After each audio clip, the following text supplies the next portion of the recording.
Hi, in this video we're going to be looking at the Pulsar Mu compressor, and we're going to be looking at it in a mastering scenario or a 2-bus scenario, so it's a stereo mix.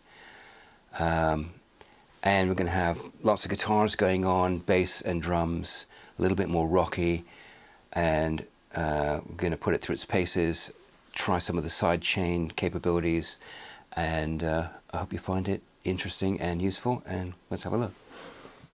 I've just got a stereo mix here, so I thought I'd jump to a later part of this track because it's rockier and there's more distorted guitars going on, and I thought it'd be interesting to see how this handles that kind of situation in a 2-bus situation with drums and bass, which are kind of a bit more solid, full on. And also I wanted to demonstrate something about the sidechain in this part too, because the guitar, one of the guitars is quite harsh sounding, and one of the things you can do with a sidechain like this is to tame harshness, so I thought I'd see how this compressor dealt with that. So I'm going to just play now at this section, and then I'm going to put this in and out. I've set it up to give it some weight and adding a bit of punch there and some glue, and you can have a listen to that. So I'm going to start with that and I'm going to bring it in.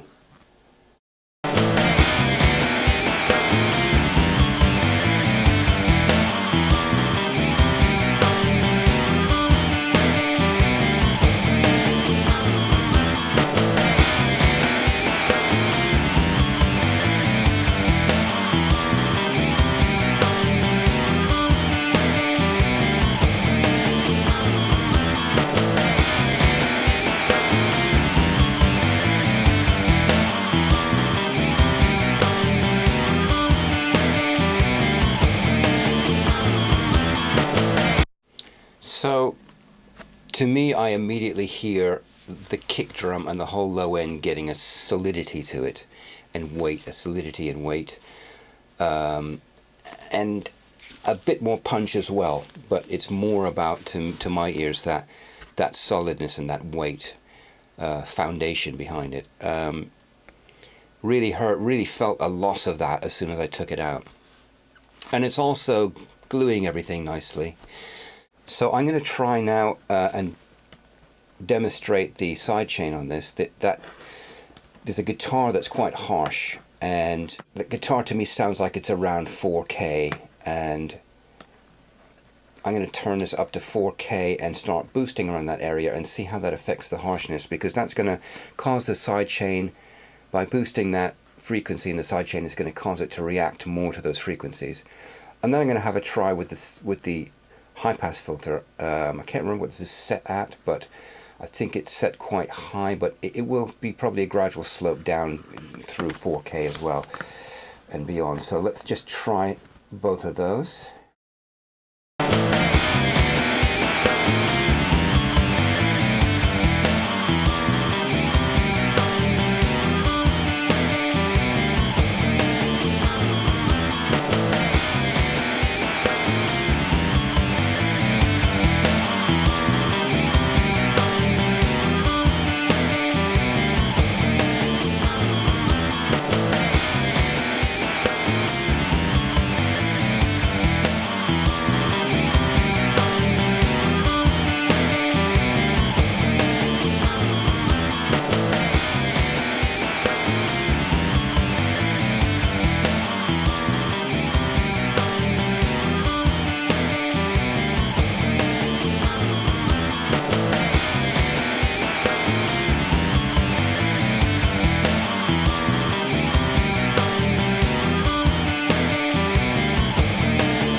Yeah, that dealt quite well with it. It really significantly cut back on those frequencies, and other frequencies around it too, but you know, in a way very different from EQ or dynamic EQ, and it left the mix still pretty transparent in the top end, I felt.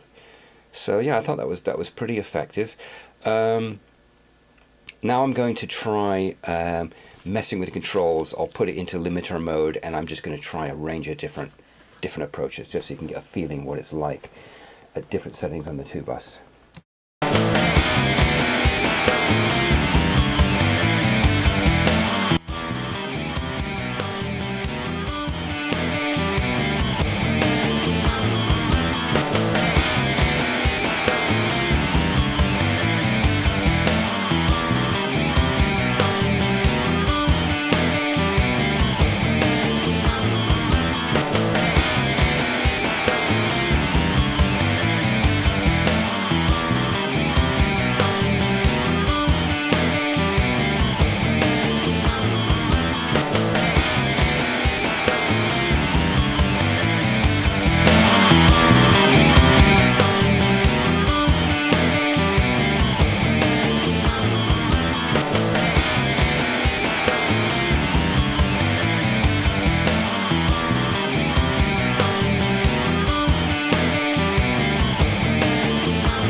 Alright, I think I'm going to take this back to the beginning again.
Okay, so hopefully that was of useful. I know I kind of breezed through the controls and moved them around pretty quickly there, but I was hoping to just cover all the bases, as it were, including driving it way into distortion.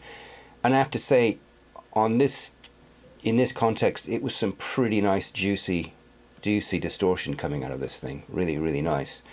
Not that I necessarily use something that extreme on a mix like this, but certainly would have its uses somewhere. And at the end there, I unlinked the sidechain just so you could hear what that was like. On this track, I really felt it sounded a lot better linked because the kick drum was a lot solider with it linked. You could definitely hear it was something that might work with some types of music depending on the situation. So, I hope this was of some use. I think it's a really nice compressor. I'm definitely going to end up using it, certainly in mastering scenarios, and so yeah, really useful. And I hope this was a useful video, and if it was, please subscribe and give it a like, and hope to see you next time.